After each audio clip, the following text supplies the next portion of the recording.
What's up, guys? So, you know how last week I talked about Wakanda Forever because my brain could only think about Wakanda Forever? I'm still there. I was just accidentally forced to watching the opening of Wakanda Forever. It was in a TikTok video, it was for something else, and by the time I realized that he was playing the entire opening, it was too. So I just rewatched T'Challa's funeral.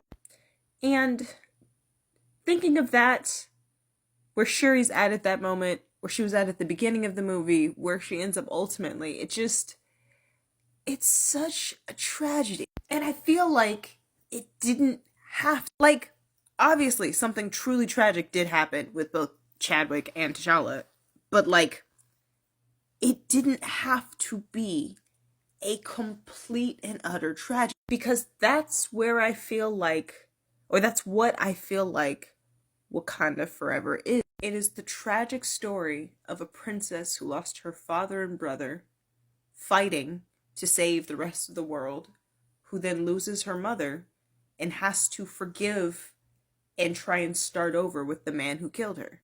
It's the tragedy of a brilliant scientist unable to do her science, of a little sister who lost her brother and her mother, of a girl whose religion fails her while she's struggling, of a princess who's feeling cornered and alone and scared, of a daughter and a mother not understanding each other, not getting along, of rage.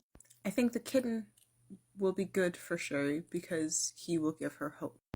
But it's also just so deeply sad that Shuri truly lost everything, including parts of herself. They didn't have to kill Ramonda. I believe that wholeheartedly. But they made that choice to break Shuri down even further. And I hate that so much. This movie was truly a good movie. It was beautiful, the music was amazing, and it was telling an interesting story about a way to move forward after tragedy. But along the way, they destroyed almost every single one of their main characters.